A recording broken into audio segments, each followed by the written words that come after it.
ரொம்ப சந்தோஷமாக இருக்கும் உங்களெலாம் இன்றைக்கி மீட் பண்ணுறது திரும்ப 1 வீக்குள்ளேயே. இந்த படம் வந்து ஆக்சுவலாக பிரேம் கதை சொன்னோன்னே எனக்கு லாஸ்ட் அவரோட டிடி ரிட்டர்ன்ஸ் வந்து ரொம்ப பிடிக்கும். ஏன்னா இட்ஸ் ஜஸ்ட் நாட் ஒரு ஒரு மைண்ட்லெஸ் காமெடின்னு இருக்காது அந்த படம். ஆக்சுவலாக பார்த்தீங்கன்னா அதில் ஒரு நல்ல ஒரு ஸ்டோரி இருக்கும், அதுக்கான ரீசனிங் இருக்கும், அதுக்கான ஒரு ப்ளே இருக்கும், அதுக்கான ஒரு கேம் இருக்கும். ஸோ அது வந்து ரொம்ப இன்ட்ரெஸ்டிங்காக இருந்தது. அது அந்த அந்த ஸ்பேஸில் வந்து அந்த காமெடி வந்து ரொம்ப பியூட்டிஃபுல்லாக எக்ஸிக்யூட் பண்ணியிருப்பார். ஸோ அதே மாதிரி பிரேம் வந்து இந்த கான்செப்ட் சொன்னோடனே ரொம்ப இன்ட்ரெஸ்டிங்காக இருந்தது. ஒரு படத்துக்குள்ளேயே தியேட்டரில் உள்ளே போய் அந்த படத்துக்குள்ளே அந்த கேரக்டர்ஸ் வந்து அந்த படத்துக்குள்ளே transport ஆகிடுறானுங்க.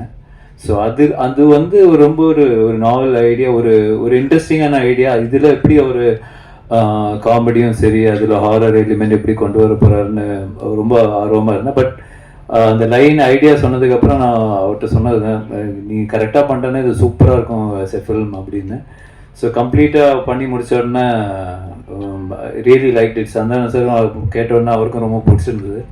So that's why beyond budget எல்லாமே வந்து அதெல்லாம் பார்க்காம இந்த படம் எடுத்தால், இந்த குவாலிட்டியில் எடுத்தால், இந்த லொக்கேஷன்ஸ் எல்லாம் யூஸ் பண்ணி எடுத்தால் மட்டும்தான் இதோட 100% ஒரு எக்ஸ்பீரியன்ஸ் பண்ண முடியும்னு அப்பயே முடிவு பண்ணிட்டோம். ஸோ கண்டிப்பாக சந்தானம் சாரோட அவரோட சப்போர்ட் இல்லாமல் இது பண்ணியிருக்க முடியாது. So I think full and full Santhanam வந்து இதில் வந்து உழைச்சி அவங்க பிரேமோட சேர்ந்து என்னெல்லாம் பெஸ்ட்டாக இதில் பண்ண முடியுமோ அவங்க 2 பேரும் சேர்ந்து பண்ணியிருக்காங்க. தட்ஸ் என்னோட இன்புட்லாம் ரொம்ப கம்மி தான். பட் தேர் எஃபர்ட் ஒரு லாஸ்ட் ஆல்மோஸ்ட் இயர் இந்த ப்ராஜெக்டில் தான் அவங்க 2 பேரும் ட்ராவல் ஆகிட்டு இருக்காங்க. ஸோ கண்டிப்பாக இந்த படம் நல்லா வந்து இருக்குன்னு எல்லோரும் நம்புகிறோம். ஸோ இந்த 16th ரிலீஸ் ஆகும்போது நீங்களும் பார்ப்பீங்க. So definitely very happy as a ப்ரொடியூசராக இந்த படம் ப்ரொடியூஸ் பண்ணியிருக்கேன்னு ரொம்ப ஹாப்பியாக இருக்கேன். அண்ட் கண்டிப்பாக அந்த ஹாப்பினஸ் வந்து இன்னும் அடுத்த லெவல் போகணும்னு நினைக்கிறேன்.